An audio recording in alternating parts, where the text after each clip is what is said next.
Hey, this is John, and this is tip number 13, I believe, in my series of Outsourcing to the Philippines tips. You can get the rest of them at jonasblog.com. This one is very special to me, as you can see. I'm in Boracay, Philippines, and I spent the entire day with part of my team. This is not my entire team, but it's part of it. We had an amazing day. I managed to tip everyone off of a banana boat in the ocean, which was awesome. They were trying to stay on, and I tipped them off. He thought he was going to drown, and it was very fun. We went on some jet skis, parasailing. Here's why I'm doing this. I thought it would be good to get some tips from them. So some of these people have been with me for 4 years or 3 years. The shortest is 1 year. The shortest that any of them have been with me is 1 year. And so they're all pretty experienced from the other side of this, from the Philippine side. And so I'm going to pass the microphone around and give it to them. One tip that I wasn't going to talk about in this series, but I think is pretty important, is if you get a chance to come and meet your team, do it. Do it in a second. It will change so much about the way that you work with your team. It will change the way that you look at them. It will change how you know them. It'll change the work that you give them. You'll solve problems. Your business will be better because of it. It has been amazing for me. So with that said, I'm going to pass the microphone off. No names, but you're going to get tips from them. Well, my tip is communication. You should have constant communication with your employee. Doesn't mean to be daily, but it should be constant.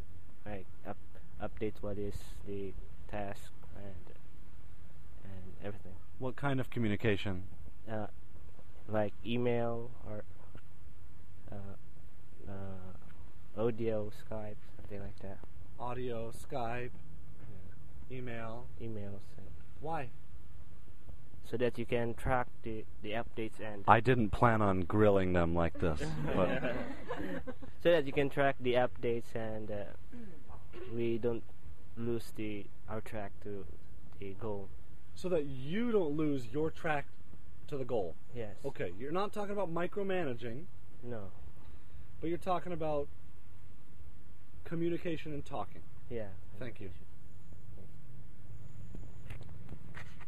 We Filipinos also make mistakes, and you can correct us in a nice way, just like what Dan and John are doing to us to maintain the relationship.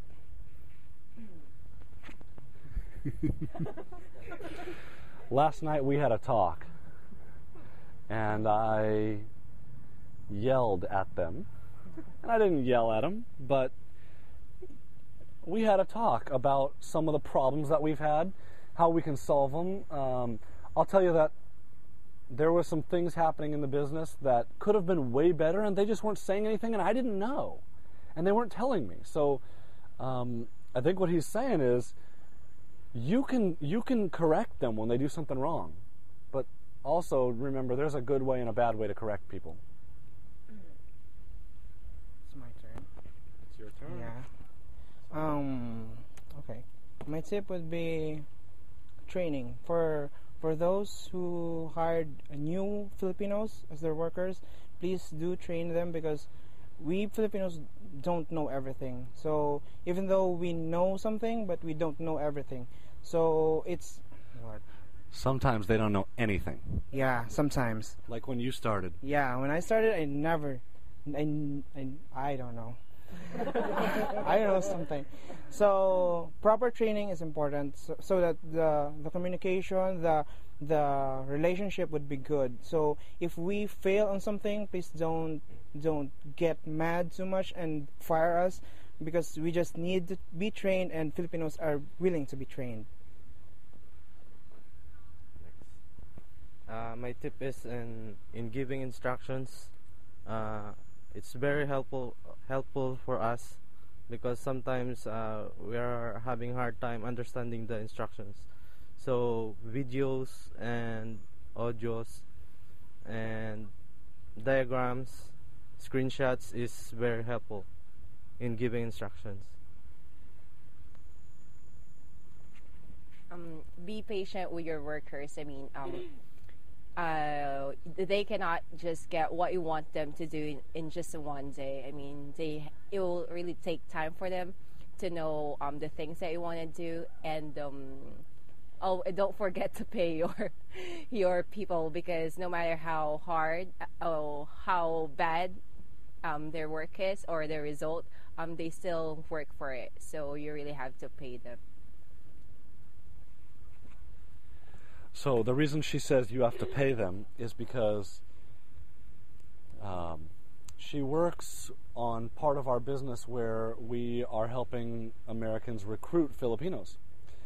And I didn't know this, but we were talking last night, and I guess quite a few times there have been cases where people have done work and legitimately done work, and then they weren't paid. I would say, and this is me personally, how I would run my business. If someone does work for you, pay them. Unless they disappear and they don't, unless they don't ever show up again, if you watch my tips, you know why they're not showing up. It's because they're embarrassed, they don't know how to do something, because they're scared, because we had that problem, right? Yeah, we've had that. Everyone... Maybe one person here hasn't had that problem with me. But otherwise, pay the people that do work for you. That $100 is a lot less to you than it is to them. So, a lot of times training isn't enough as well. So after you train them and they give you an output, so it needs feedback, specific feedbacks, like if it's something on the website, you can take screenshots and circle whatever it is wrong, or if it's content, you can point out the differences and place comments so everything is just clear. So I hope some of these tips were helpful to you. You can see that they were all very embarrassed to do this video with me. And we just probably spent 12 hours playing, and they wanted to change their clothes before we did this, and I wouldn't let them. But if you will treat your people right, you will get amazing things from it. And more than just work, you will find friends.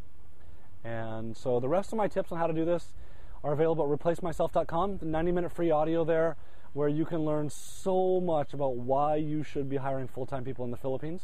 I'm John Jonas, and thanks for watching.